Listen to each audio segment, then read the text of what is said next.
우리 딸 이제 본격적으로 돈을 모아보니까 어떻니? 생각보다 쉽지 않지? 자, 오늘은 돈을 관리하는 방법에 대해서 아빠가 이야기를 해주려고 해. 우선 돈을 관리할 때 제일 먼저 세워야 되는 거는 목적성이야. 돈이라는 건 우리가 열심히 벌어서 또 열심히 또 모으잖아. 그래서 모으는 이유가 없으면 돈이라고 하는 거는 다시 새 나가기 마련이거든. 그래서 돈을 모으기 시작할 때 제일 먼저 이 돈을 모아서 어디다가 쓸지를 생각해 보는 거야. 아빠가 권장하는 거는 우선 목돈 1억 원 정도를 모아보고 그 다음에 목돈이 모였으면 집을 장만을 해보는 방법을 권장을 해주고 싶어. 자, 집을 장만하는데 목돈 1억으로 어떻게 마련해요? 라고 할 수 있겠지? 아빠가 먼저 설명을 해줄게. 집을 장만하는 데는 크게 두 가지 방법이 있어. 내가 해당 집을 사서 들어가서 사는 거는 말 그대로 실거주하는 방법이고, 두 번째로는 집을 샀지만 따로 살지는 않고 집에 들어와서 살 세를 주는 방법, 두 가지가 있어. 자, 예를 들어 볼게. 만약에 우리 딸이 4억 원 정도 되는 집을 산다고 한번 가정을 해볼게. 그러면 보통 집을 담보로 한 대출이 4억 기준으로 지역마다 차이가 있지만 60%에서 70% 정도가 대출이 나올 수 있거든. 그러면 60% 정도로 잡아보면 4억 기준으로 약 2억 4천만 원 정도의 대출이 나오는 거야. 그러면 너는 나머지 1억 6천 정도의 돈만 있으면 그 집을 살 수가 있는 거란다. 그런데 만약에 돈이 조금 부족하다라고 하면 이런 방법도 있어. 4억짜리 집이 평균적인 전세가 2억에서 2억 5천 정도가 할 거거든. 그러면 우리 딸은 그 집을 먼저 사고 나서 바로 세를 주는 거야. 자, 다시 말해서 너가 집 주인이지만 집에는 살고 있지 않은 거지. 그럼 우리 딸은 1억 6천만 원 플러스 대출 금액으로 집을 샀는데 2억 원 정도의 전세금을 받았으니 아까 부족한 금액을 처리하고도 남는 돈이 되겠지? 자, 그러면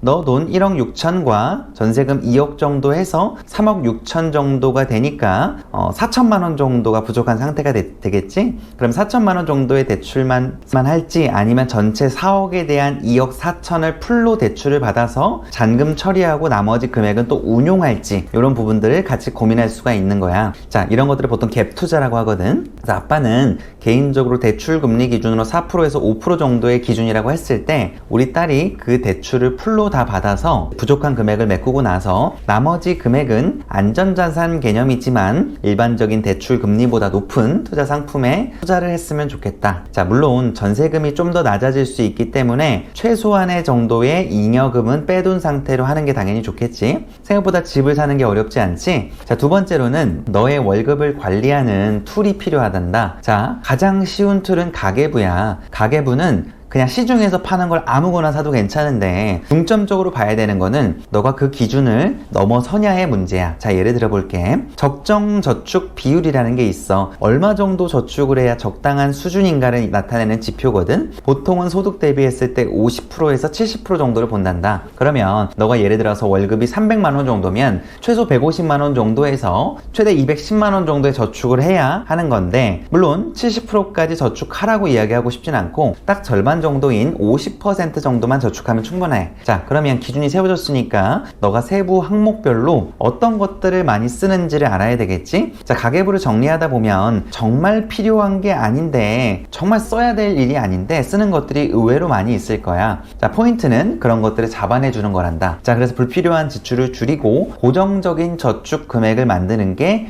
매우 중요해. 그래서 선저축 후 지출이라는 단어 들어봤지? 무조건 먼저 저축하는 양을 정해놓고 나머지 금액으로 지출하는 습관을 들이라는 이야기거든. 이 습관이 참 만들기 어려운데 꼭 해야 되는 습관 중에 하나야. 마지막으로 보장자산이라고 불리는 보험을 꼭 대비해놨으면 좋겠다. 기준은 너의 소득 대비했을 때 최대 5%를 초과하지 않게 준비하면 돼. 예를 들어서 너가 소득이 300만 원이면 최대 보험료는 15만 원을 넘지 않게 준비하면 돼. 자, 보험은 실손 의료비 보상을 받을 수 있는 실비라는 것과 3대 질병이라고 하는 암 관련된 질환들, 심장 관련된 질환들, 뇌 관련된 질환들, 이런 질병들에 대한 진단금 정도만 너의 연봉 정도로 준비하면 돼. 혹시 더 추가하고자 하는 게 있다라고 하면 뭐 수술비나 일상생활 배상 책임, 후유장애 정도만 추가하면 충분하다고 아빠는 생각해. 자, 누군가는 보험을 다다익선이라고 표현하는데 아빠는 좀 다른 생각이야.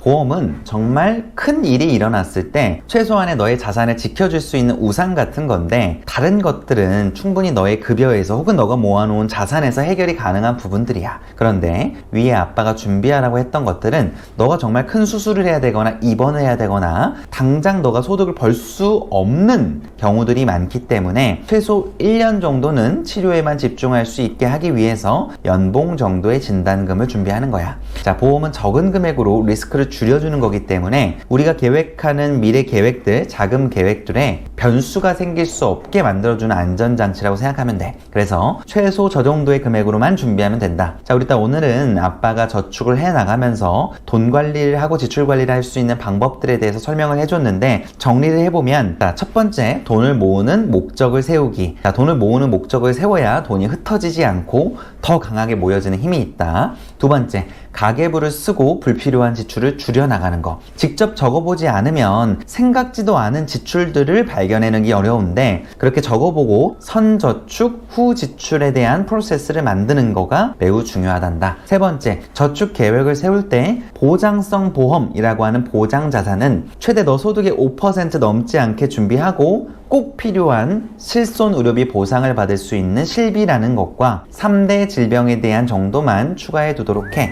그래야 너가 세운 자금 계획에 대한 변수가 생기지 않을 거야. 위의 지출 습관, 저축 습관 잘 지켜서 우리 딸이 돈을 체계적으로 모아 나갔으면 좋겠다. 사랑한다, 우리 딸.